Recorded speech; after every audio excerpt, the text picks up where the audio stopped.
Bismillahirrahmanirrahim. Alhamdulillahi Rabbil Alameen.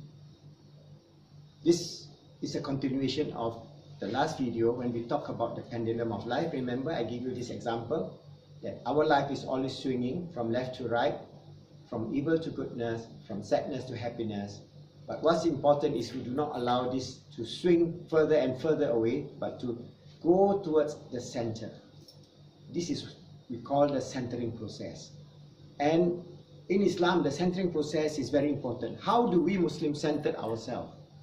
For the atheists, they have no center. They cannot have any center because they are always living in the state of anxiety because they have no future.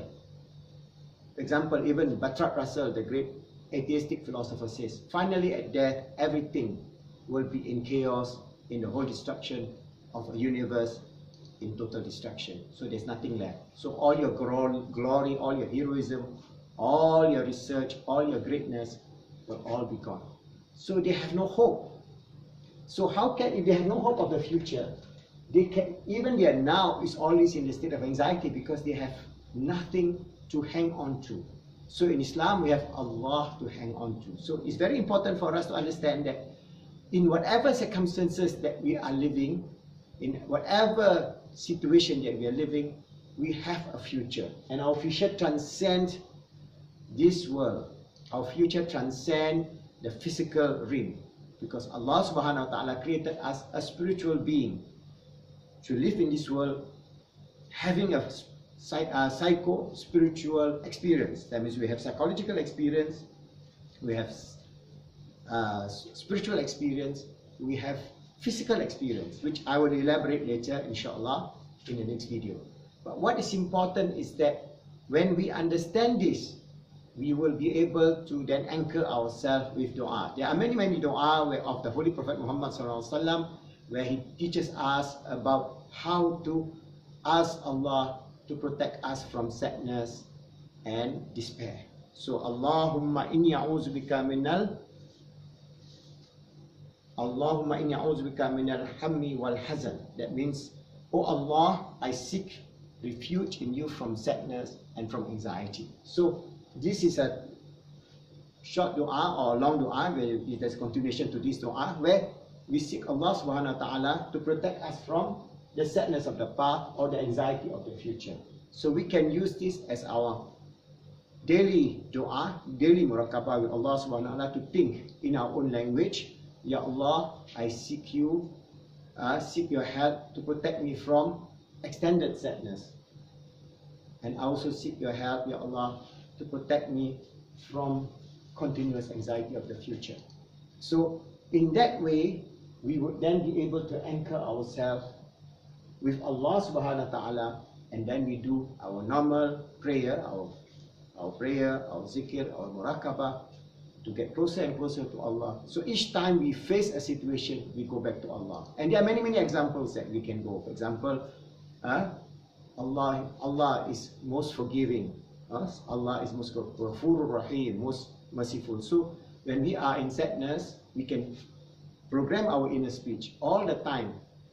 As you breathe in, Ya Allah, Ya Ghafur, Ya Rahman, Ya Rahim, merciful and compassionate. So you can breathe in, Ya Allah, Ya Ghafur, Ya Rahim, or Ya Allah, Ya Rahman, Ya Rahim, Ya Ghafur, Ya Allah, Ya Ghafur, Ya Wadud. So you can find one or two or three Asma al-Husna, so that when you are in a situation where you have no hope, you always go back and have hope in the Creator of the universe.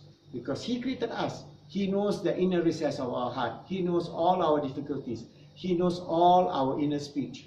So because of that, when we surrender and submit to Allah subhanahu wa ta'ala, His help is near. Because He says, when you ask me, I'm near. Inni Kareeb, I'm near, so that I answer the prayer of those who call upon me. So use the beautiful names of Allah subhanahu wa ta'ala or the dua of our Prophet Muhammad as a template. Use in your own language.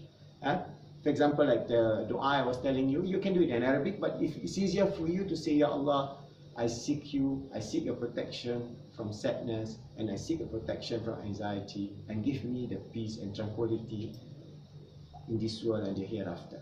So in that way, we would have connection with Allah. And this is the basis of how we can have the love of Allah and the love of the beloved Sayyidina Muhammad sallallahu alaihi wasallam, and we anchor ourselves in this deen.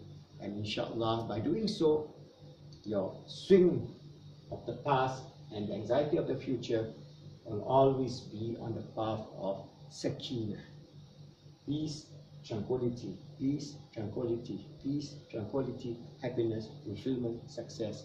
As the Caliph of Allah, striving every day, remember, striving inshallah to make ourselves good, to help others to be good, and make this world good and pleasing unto Allah and all His goodly creatures, as we live our life being the true and sincere servant of Allah and His Khalifa on His life. Remember this concept, we are His Khalifa, we are the chosen creature to lead this world, to become His vicegerent, and to do good and help others to be good and make the world good.